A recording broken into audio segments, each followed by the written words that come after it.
ఇప్పుడు ఆంధ్రప్రదేశ్‌లో మరొక ప్రధానమైన సమస్య ఉంది సార్. యూరియాకు సంబంధించిన సమస్య ఉంది. యూరియా వాడకండి. యూరియా వాడకపోతే రూ. 800 ఇన్సెంటివ్స్ ఇస్తామని ప్రభుత్వం చెప్తోంది. యూరియా కొరత లేదు. యూరియా కొరత ఉందని ఎవడైనా మాట్లాడితే కేసులు పెడతామని ప్రభుత్వం చెప్తోంది. నిన్న ముఖ్యమంత్రి గారు కలెక్టర్ల సమావేశంలో యూరియా కొరత కారణం కలెక్టర్లే అని చెప్పి మాట్లాడారు. అసలు ఏంటి యాజ్ ఎ రైతు సంఘం నాయకుడిగా యూరియా స్కేర్సిటీ ఎందుకు వచ్చింది? ప్రభుత్వం ఇన్సెంటివ్స్ ఇస్తా అంటోంది. యూరియా వాడొద్దంటోంది. కారణం ఏంటి? అంటే ఇప్పుడు యూరియా కొరత రావటం అనేది మన దేశానికి రావాల్సినటువంటి యూరియా తక్కువ మొత్తంలో రావటం కారణం అండి. ఇవి కొంత తక్కువ మొత్తంలో వచ్చింది. ఆ వచ్చిన తర్వాత రాష్ట్రాలకు పంపిణీ, రాష్ట్రాలకు వచ్చిన దాంట్లో నుంచి మళ్ళీ ప్రజాకి అందేటట్టుగా చేయటానికి ప్రైవేటు వ్యవస్థలతో పాటు కోఆపరేటివ్ వ్యవస్థలు కూడా ఉన్నాయి. మార్కెట్లు ఉన్నాయి, మార్కెట్ కమిటీలు ఉన్నాయి. అట్లా ఇచ్చే పని అది ముందు నుంచి ప్లాన్ చేసి సమర్థవంతంగా డిస్ట్రిబ్యూషన్ చేయించాలి. రెండోది ఏంటంటే ప్రభుత్వం కొంత కఠినంగా వ్యవహరించాలి.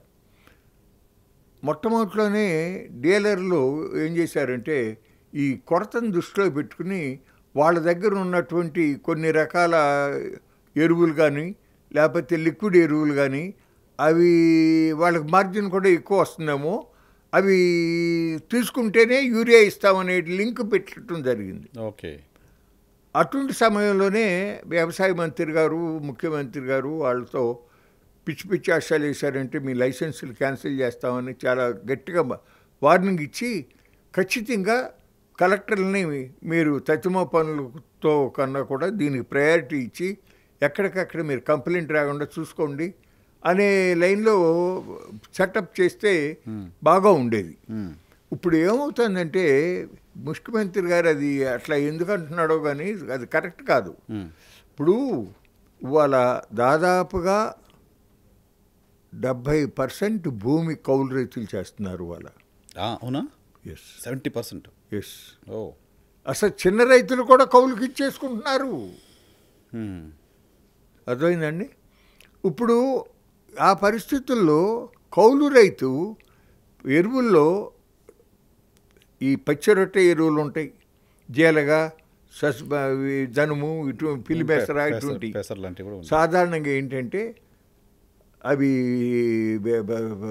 సార్వ వరి పంటకు ముందే వేసవకాలం తొలకరి వర్షాలు పడగానే దుక్కు దున్నేసేసి ఆ జీలగా అటువంటి జల్లుకుంటే అది దమ్ము చేసే సమయానికి కాస్త పెరిగి ఉంటుంది. ట్రాక్టర్తో దమ్ము చేసుకుంటే భూమిలోకి పచ్చిరొట్టె ఎరువు, ఆర్గానిక్ కార్బన్ పెరుగుతుంది, భూసారం పెరుగుతుంది, దిగుబడి పెరుగుతుంది. రసాయనిక ఎరువులు తక్కువ వేసుకోవచ్చు. కానీ ఇది సొంత రైతులు తప్ప కౌలు రైతులు ఎక్కువ ఆసక్తి చూపరు. రెండోది ఇవాళ కౌలు రైతులు ఉన్నారు. కౌలు రైతుల్లో ఎక్కువ మంది భూమి లేని వాళ్ళు, ఎకరమో 2 ఎకరాలు ఉండి కౌలు తీసుకుని కలిసి వస్తుందేమో, అమ్మాయి పెళ్ళికో అబ్బాయి చదువుకో ఉపయోగపడుతుంది కదా అనే గంపిడ ఆశతో వ్యవసాయం చేసేవాళ్ళు ఉంటారు.